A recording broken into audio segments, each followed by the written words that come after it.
नमस्कार साथियों, स्वागत है आप सभी का सिविल एस्पिरेंट प्लस के इस प्लेटफॉर्म पर।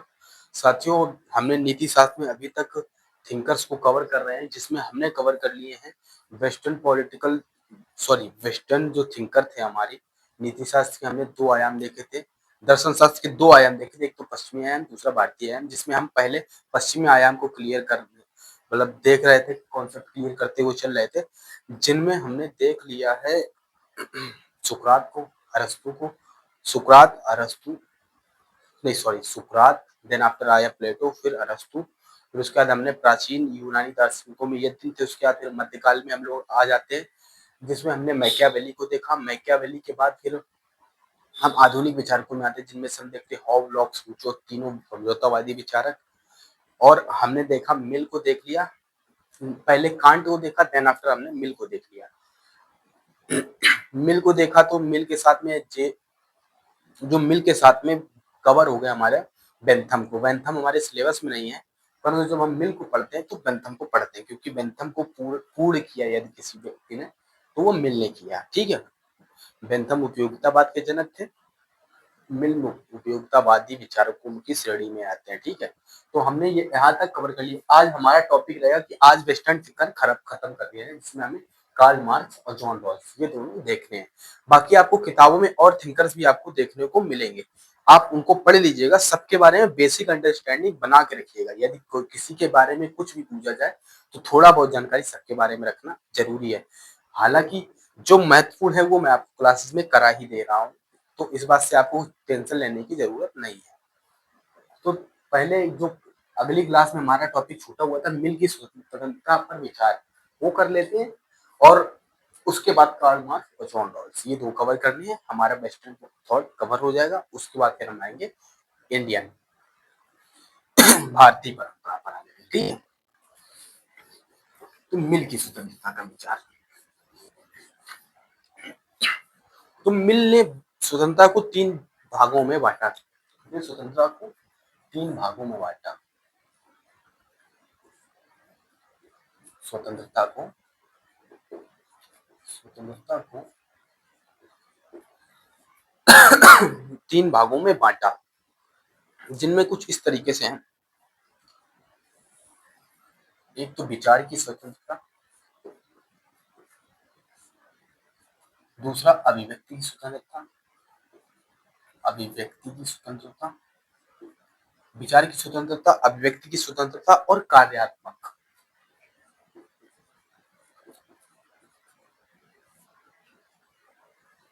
तो ये 3 तरीके की स्वतंत्रता के बारे में बात की, जिनमें इन्होंने ये बिल्कुल स्पष्ट कर दिया कि ये जो दोनों तरीके की स्वतंत्रता, इनमें किसी भी तरीके का प्रतिबंध नहीं होना चाहिए। ठीक है, इसमें कुछ सकारात्मक प्रतिबंध लगाए जा सकते हैं। सकारात्मक प्रतिबंध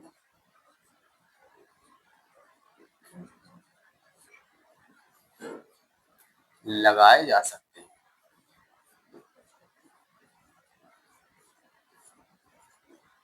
सकारात्मक प्रतिबंध लगाए जा सकते हैं। ठीक है, तो ये आप कहेंगे विचार और व्यक्ति की ऐसी स्वतंत्रता जिसमें कोई किसी को प्रभावित नहीं करता, सभी अपने आप को एक से एक विकसित करते हैं। समझिएगा, मिल स्वतंत्रता के कितने बड़े विचार, कितना बड़ा विचार देते हैं। मिल क्या कहते हैं? मिल कहते हैं एक पागल व्यक्ति को भी स्वतंत्रता का पूर्ण अधिकार है। और मिल कहते हैं कि यदि कोई व्यक्ति शराब पीना चाहे तो शराब पीने का भी उसे पूरा अधिकार होना चाहिए। बस उसे किस चीज का अधिकार नहीं होना चाहिए? उसे दंगे करने का अधिकार नहीं, लड़ाई झगड़ा करने का अधिकार नहीं होना चाहिए। शराब पीने का पूरा अधिकार होना चाहिए। मिल कहते हैं कि एक व्यक्ति जब बोलता है ना, तो पूरा समाज उसको सुनना चाहिए, क्योंकि एक व्यक्ति भी पूरे समाज को सिखा सकता है। मिल इस तरीके की स्वतंत्र बात करते हैं। अब मिल ने लोकतंत्र को बहुमत का अत्याचार का, क्या लोकतंत्र को क्या कहा? बहुमत का अत्याचार। ये लाइन लिख लीजिए, लोकतंत्र को बहुमत का अत्याचार का।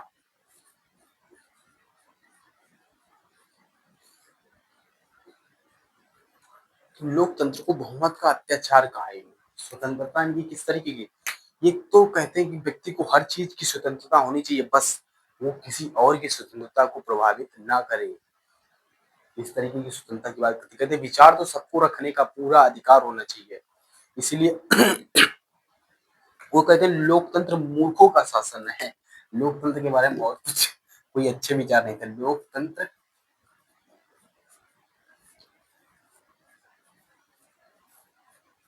मूर्खों का शासन है। लोकतंत्र मूर्खों का शासन है जहां केवल सिर गिने जाते हैं। सिर गिने जाते हैं।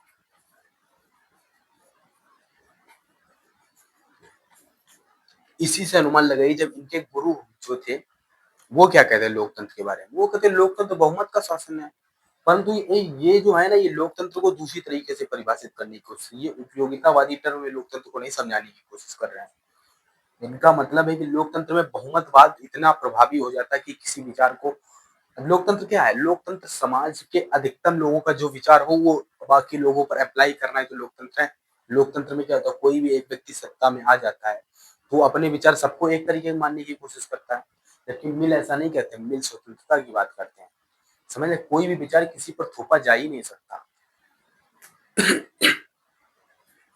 ठीक है, ये तो चलो उन्होंने लोकतंत्र के बारे में कहा। उन्होंने वोटिंग पैटर्न के बारे में क्या, वोट केवल शिक्षित लोगों को देना चाहिए।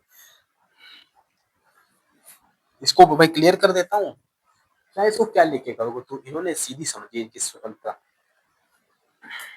इन्होंने वोट वोट के अधिकार को इतना सीमित करने की बात की, उनका वोट का अधिकार केवल शिक्षित लोगों को होना चाहिए। और चुनाव में कौन खड़ा होना चाहिए, चुनाव में बौद्धिक एवं शैक्षिक शैक्षिक रूप से संपन्न व्यक्ति ही चुनाव में खड़ा होना चाहिए। और उन्होंने बहुल मतदान की बात की, बहुल मतदान की बात की और महिलाओं के मताधिकार की भी बात करते हैं, महिला अधिकारों की बात करते हैं। और शायद जब स्वतंत्रता की बात आती है तो इसमें महिला स्वतंत्रता की भी बात आती है। मिल ने बहुत बड़ी बात की, लंबी बात कर रहा हूँ, बहुत बड़ी बात कही है स्वतंत्रता के बारे में। जो हम लिबर्टी को पढ़ते हैं तो उसमें मिल भी आते हैं। तो मिल तो ये हो गया स्वतंत्रता का विचार, समझ गया ना। तो अब सीधा मार्क्स पर चलते हैं। मार्क्स क्यों पढ़ना चाहिए, हालांकि हम हमारे पीसीएस के सिलेबस में नहीं, फिर भी मैं पढ़ाता हूँ अपनी तरफ से। कारण क्या है, एक व्यक्ति जिसने पूरे विचार को प्रभावित कर दिया, पूरी व्यवस्थाओं को परिभाषित प्रभावित कर दिया, पूरे विश्व को प्रभावित कर दिया, वो मार्क्स है। मार्क्स का विचार आज भी प्रासंगिक है। आज ये राज्य कल्याणकारी तो उसका कारण मार्क्स का विचार है। और शायद आधुनिक दुनिया या भविष्य की दुनिया में मार्क्स इतने ही प्रभावित रहेंगे, प्रभाव करते रहेंगे, प्रभावशाली रहेंगे। कारण है ना उसका, क्योंकि मार्क्स ने उस सेक्शन की बात की जहां पर कोई बात नहीं करता था, या जिस सेक्शन पर कभी कोई चर्चा नहीं हुई, मार्क्स उस सेक्शन की बात करते। तो कार्ल मार्क्स लिखे,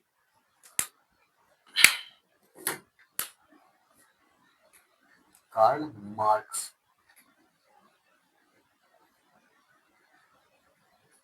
तो कार्ल मार्क्स किस तरीके के विचारक हैं, पहले तो ये लिख लीजिए। ये भौतिकतावादी विचारक हैं।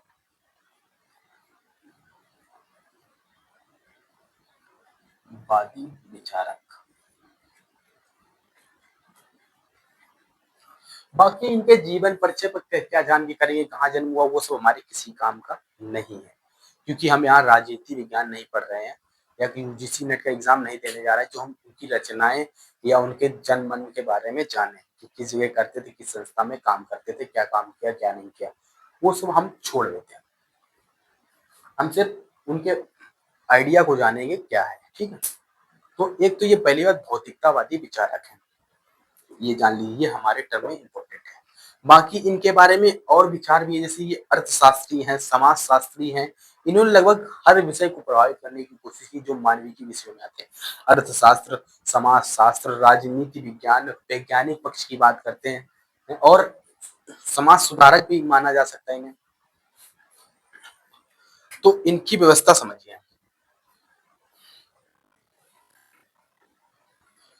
हाँ, भौतिकतावादी विचारक हैं तो इनके विचारों को किस तरीके से समझा जाए, सीधे इनके मेथड पर पहुंच जाए ना, विचारों पर, वो सही रहेगा। तो इन्होंने बात की ऐतिहासिक, इन्होंने बात की ऐतिहासिक भौतिकतावादी व्यवस्था पर, भौतिकतावादी वादी व्यवस्था।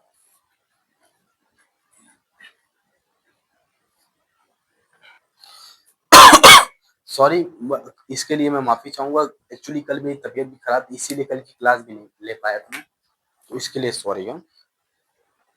तो ऐतिहासिक भौतिकतावादी व्यवस्था की बात करते हैं, इसमें क्या है, तो समाज का स्वरूप भौतिक अर्थों में, इनके विचारों में क्या है, समाज का स्वरूप,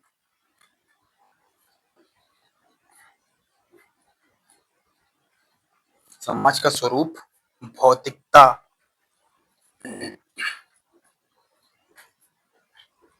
समाज का स्वरूप भौतिकता, भौतिकता का मतलब क्या है, अर्थ पर निर्भर करता है, पर निर्भर करता है, निर्भर करता है। ये तो बात भाई बिल्कुल सत्य है।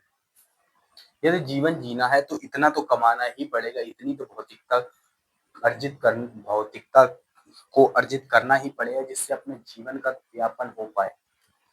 तो ये समाज का स्वरूप भौतिकता पर निर्भर करता है, इनका मानना है, अर्थ पर निर्भर करता है। ये बात सही है।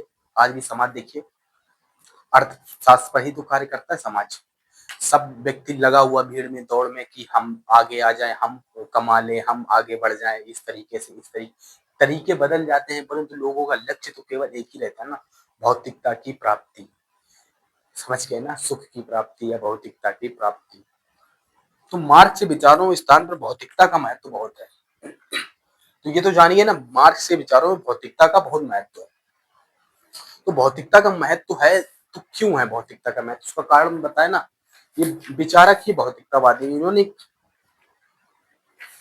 इनका कोड लिखिए, एक लिखिए, हेगल मैंने हेगल के द्वंद्ववाद, मैंने हेगल के द्वंद्ववाद को सिर के मैंने हेगल के द्वंद्ववाद को सिर के बल खड़ा पाया, मैंने हेगल के द्वंद्ववाद को सिर के बल खड़ा पाया, जिसे मैंने पैरों के बल खड़ा कर दिया, जिसे मैंने पैरों के बल खड़ा कर दिया।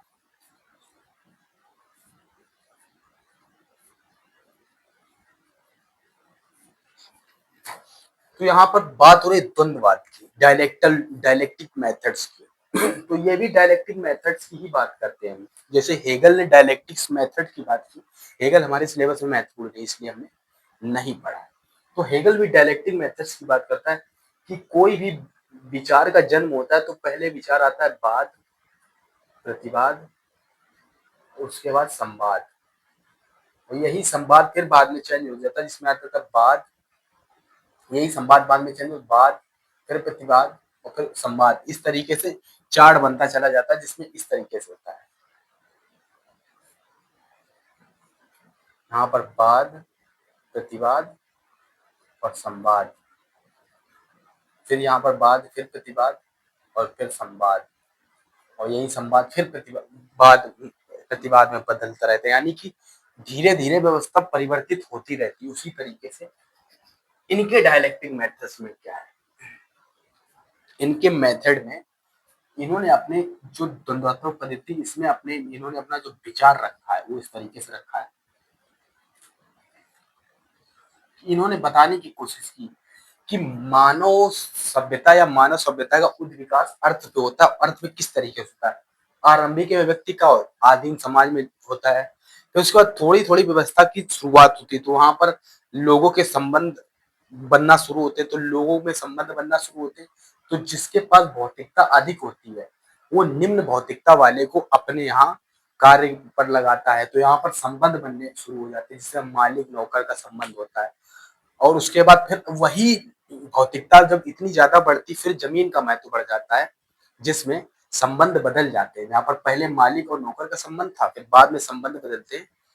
बाद में जो संबंध बदलते हैं उसमें क्या होता है, बाद में संबंध हो जाते हैं किसान और जमींदार के, ठीक है, किसान सामंत के, और वही बाद में बढ़ते बढ़ते आधुनिक समय में आकर जो संबंध बदलते हैं, फिर आ जाते हैं पूंजीपति और मजदूर के बीच संबंध।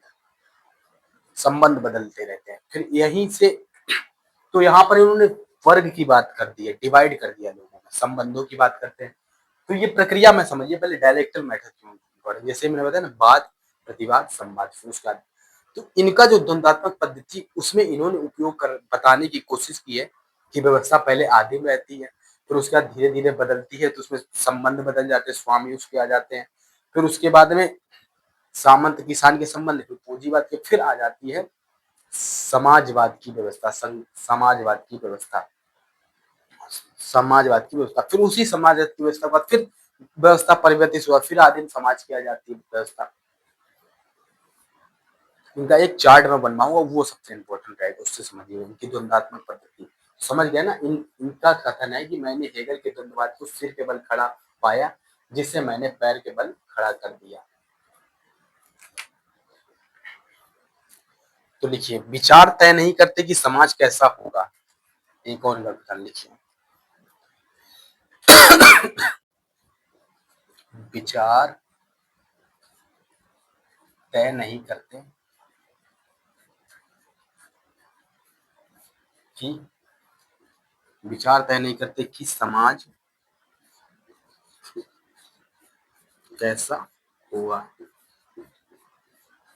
विचार तय नहीं करते कि समाज कैसा होगा, बल्कि समाज तय करता है कि विचार कैसे होंगे। बल्कि समाज तय करता है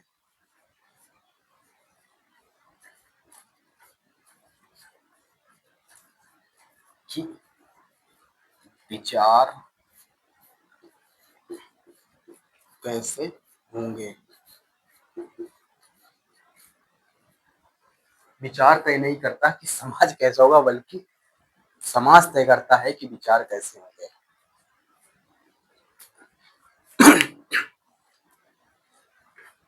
ठीक है। और आर्थिक शक्तियों में आर्थिक संबंधों की बात की तो वही वो डायलेक्टिक मेथड समझ जाएंगे, उसी समझ लेंगे। ठीक है। तो सीधे मैं आपके सामने इनका चार्ट बना देता हूँ, जो इनका मेन कॉन्सेप्ट है वो जान जाएंगे। बस हेगल खत्म, हेगल कह रहा हूँ सॉरी, मार्क्स खत्म। बिल्कुल मार्क्स में और कुछ नहीं पढ़ना। जब हम पॉलिटिकल साइंस में मार्क्स को पढ़ते हैं तो फिर मार्क्स की क्लास मालूम कितने दिन पढ़ना पड़ता है मार्क्स को, यूनिवर्सिटी में तो 15 दिन पढ़ाया जाता है। समझ रहे हैं ना। और जब हम मतलब कि कोचिंग में यूपीएससी में ऑप्शनल के लिए पढ़ाते हैं तो लगभग 7 दिन 6 दिन ऐसे पढ़ाना पड़ता। मार्क्स लगभग चलता है इतने दिन, 2-2 घंटे की क्लास चलती है। और यहाँ हमने देखिए 40-30 मिनट में कवर कर ले। कारण क्या है, इसे बहुत शॉर्ट में समझाने की कोशिश की। मेन आइडिया है कि हमें क्या बोरो करना है, इन थिंकर से हमें वो चीजें बोरो करनी है, वो विचार हमें इनसे लेने हैं जो हमारे नैतिकता के निर्धारण में सहायक हो।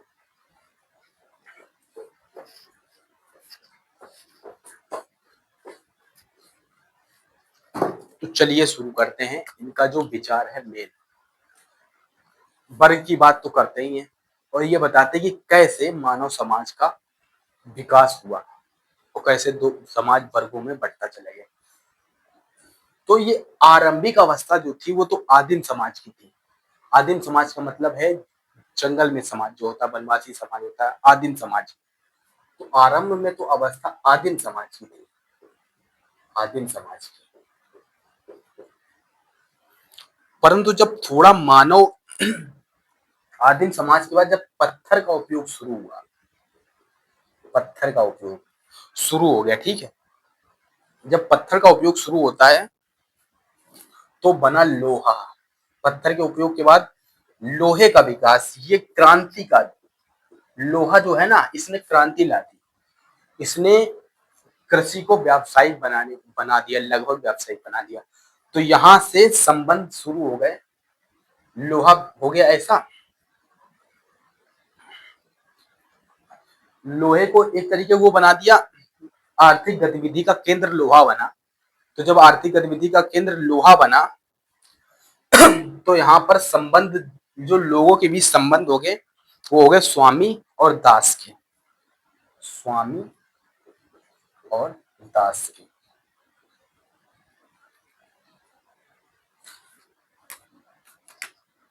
जब आर्थिक गतिविधि का केंद्र लोहा बना तो संबंध हो गए स्वामी और दास के।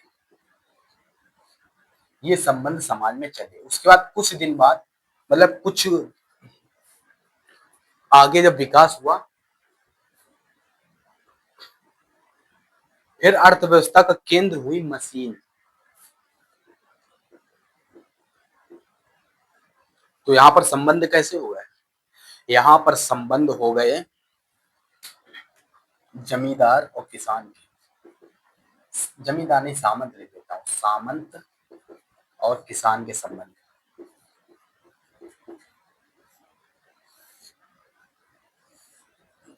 सामंत और किसान के संबंध हो गए।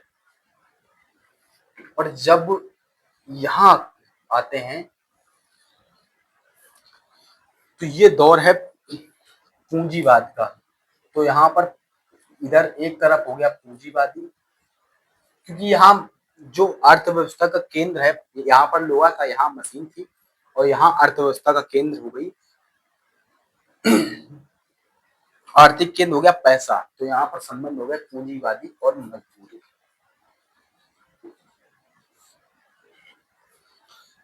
अब देखिए इस व्यवस्था में पहले अंतर बहुत कम था, परंतु धीरे धीरे करके व्यवस्था में अंतर बढ़ता जा रहा है। एक तरफ ये व्यक्ति कितना समृद्ध होता जा रहा है, दूसरा इस तरफ का जो वर्ग है वो बिल्कुल कमजोर होता जा रहा है। इनके भी संकल्पना के अनुसार ऐसी बात हुई। तो आदिम समाज में तो सभी लोग समान थे, परंतु यहाँ पर जो अंतर आया जब लोहे का विकास हो गया तो कृषि ऋषि होने लगी। मतलब आरंभिक टाइम पे कृषि नहीं हुई, लोहे की गतिविधि थोड़ी चली।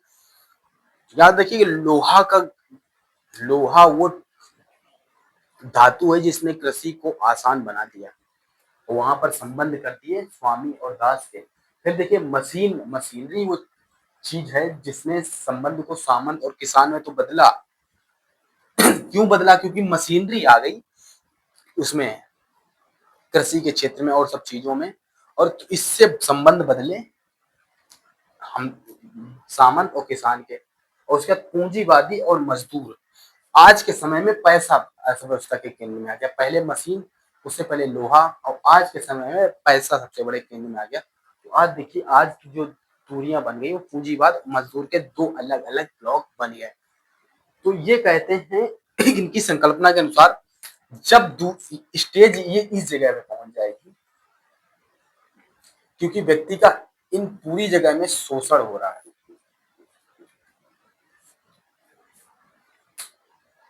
शोषण हो रहा है व्यक्ति का, पूरी पूरे ही, यहाँ भी हो रहा है, यहाँ भी हो रहा है, यहाँ भी हो रहा है। परंतु जब ये स्टेज आ जाती है तो यहाँ पर मजदूर के मन में वर्ग चेतना जागने लगती है। वर्ग चेतना जागती है, और ये पूंजीवादी समाज है जहां वर्ग चेतना जागेगी। इनका कहना है कि पूंजीवादी समाज में वर्ग चेतना जागेगी। हालांकि इनका ये विचार बाद में फेल हो गया। कैसे फेल हुआ? फेल ऐसे हुआ कि सोवियत संघ इस व्यवस्था में था, सामंत और किसान की व्यवस्था में। वहां मशीनीकरण तो शुरू हो गया था, परंतु संबंध सामंत और किसान के थे। वहां पूंजीवाद आ नहीं पाया, उससे पहले ही वहां पर साम्यवाद आ गया। तो ये मार्क्स का कई जगह अप्लाई नहीं हो पाया आइडिया। तो यहाँ पर जब वर्ग चेतना आएगी तो फिर यहाँ पर संघर्ष चालू होगा, और ये आएगा संक्रमण काल।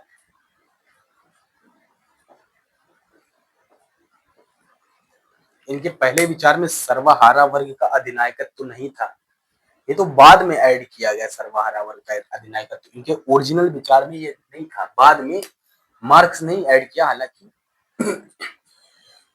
पेरिस कम्यून की घटना हुई जिसमें क्या हुआ कि श्रमिकों ने इस पेरिस कम्यून की घटना से ये चीज स्पष्ट हो गई कि डायरेक्ट मजदूर मतलब कहीं पर भी सत्ता स्थापित नहीं कर पाएंगे। इसलिए क्या होना चाहिए, इस बीच में जो संक्रमण काल होगा यहाँ पर सर्वहारा वर्ग का अधिनायकत्व आवश्यक है। तो वो उस घटना के बाद हुआ, मार्च ने ही ऐड किया है बाद में, पहले 17। और इसके बाद यहाँ आएगा आदिम साम्यवाद। आदिम साम्यवाद की अवस्था, ये है इनका कोर कॉन्सेप्ट विचार। रिपीट कर देता हूँ, हो सकता है कि मेरे बोलने की वजह से आप थोड़ा कंफ्यूज हो गए हो, तो ऐसे समझ लो। मार्क्स भौतिकतावादी विचारक है, ठीक है। मार्क्स ने एक संकल्पना की और मार्क्स ने ये विचार दिया, वर्ग का विचार दिया कि व्यक्ति दो वर्गों में विभाजित है। फिर मार्क्स ने संकल्पना अपनी थी, उसमें बताने की कोशिश की कि आरंभिक टाइम में लोहा एक ऐसा स्टेज है जहां पर बहुत बड़ा परिवर्तन आया और यहीं से देखिए शुरुआत होती है, लोगों में दूरियां बनना शुरू हो जाती है। स्वामी और दास में वर्ग विभाजन हो गया, मतलब ये बट गए, दो लोग में बढ़ गया ना, क्लास हो गई, एक क्लास ये अपर ये लोअर इस टाइप का बन गया। वहीं पर आधुनिक टाइम पर उसके बाद जब मशीन का युग आया तो सामंत और किसान के संबंध हो गए। वहीं पर जब पूंजीवाद आता है तो संबंध बदल के पूंजीवाद और मजदूर के हो जाते हैं। परंतु ये जो मजदूर के संबंध हो जाते हैं, इस स्टेज में जब पूंजीवाद की स्टेज आ जाती है इनके विचारों के अनुसार, तो मजदूर में वर्ग चेतना जागने लगती है। वर्ग चेतना जागेगी, वर्ग चेतना कब जागेगी इनके अनुसार, जब समाज पूंजीवादी होगा, उससे पहले वर्ग चेतना नहीं जागेगी। और इसके बाद जब ये वर्ग चेतना जागेगी तो फिर होगा वर्ग संघर्ष, और वर्ग संघर्ष होगा तो ये बीच में आएगा संक्रमण काल, और इसी संक्रमण काल में इन्होंने विचार ऐड कर दिया जिनमें आएगा सर्वहारा वर्ग का अधिनायकत्व, सर्वहारा वर्ग का अधिनायकत्व।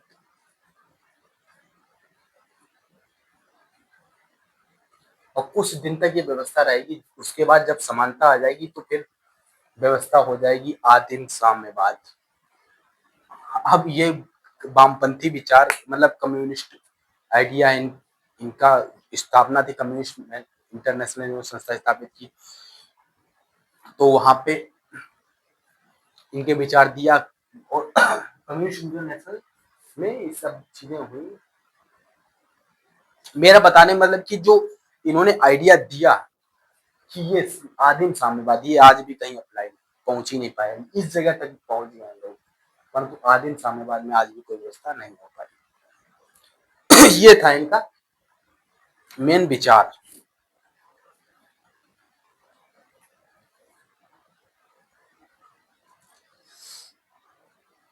अरे यार, कुछ तो गलत हुआ है, क्या गलत हुआ है? आपकी बात सही है, कुछ गलत हुआ है, क्या गलत हुआ? समझाने में ही गलत हो गया। एक्चुअली क्या हुआ ना, मैं पहले से एक चार्ट प्रिपेयर करके लाया था, वही मैं आपको यहाँ पर बोरो दे रहा था आपको। हाँ, सही कहा आपने, सही कहा। करेक्ट कर लीजिए इस चीज को। पहले आर्थिक शक्ति थी पत्थर, आर्थिक शक्ति।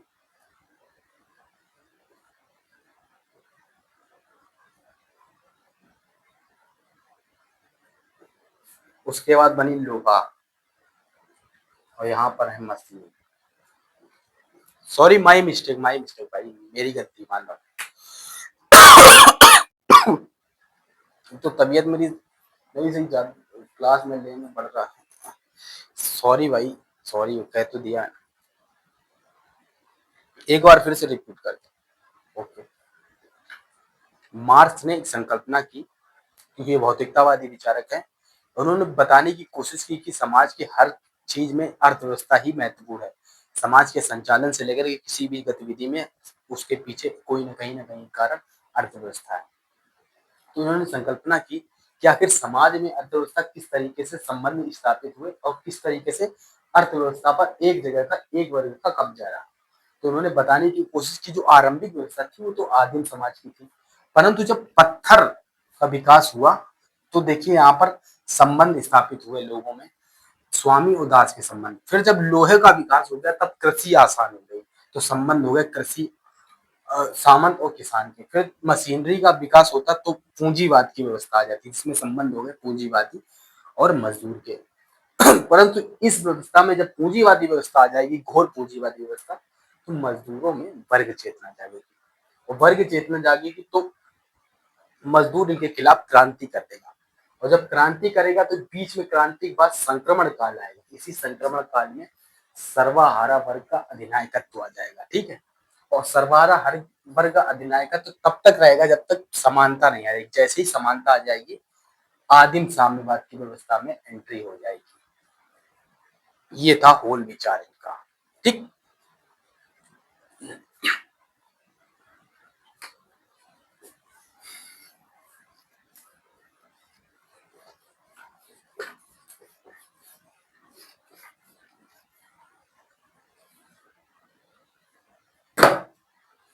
तो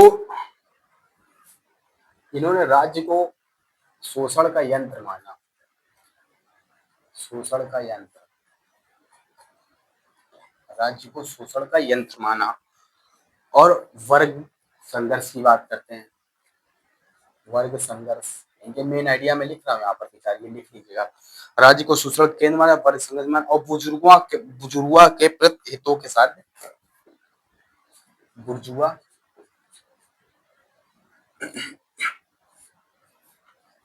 के हितों के साध्य के लिए साधन है, बुजुर्ग के हितों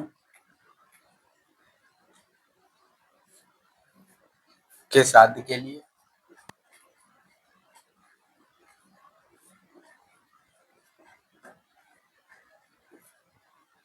बुजुर्गों के हितों के साध्य के लिए वर्ग संघर्ष एक साधन है।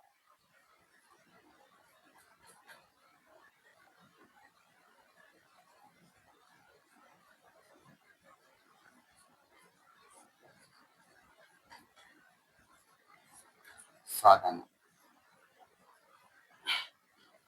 और धर्म पर इनका बहुत, इन्होंने एकदम बिल्कुल धर्म पर तो बहुत भयंकर हमला किया। इन्होंने कहा कि धर्म अफीम है।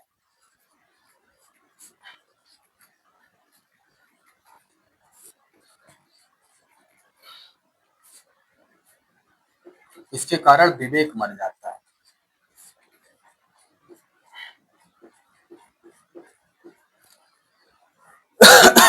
सॉरी, आज मुझे लग रहा है कि क्लास हो नहीं पाएगी, बन नहीं पा रहा मुझसे, तबीयत नहीं सही है। तो ऐसा करते हैं कि आज की क्लास इतनी रखते हैं, ठीक है, बाकी कल कल से कर लेंगे, ठीक है। कोई डाउट हो तो बता दीजिए, नहीं तो फिर क्लास यहीं तक रखते हैं।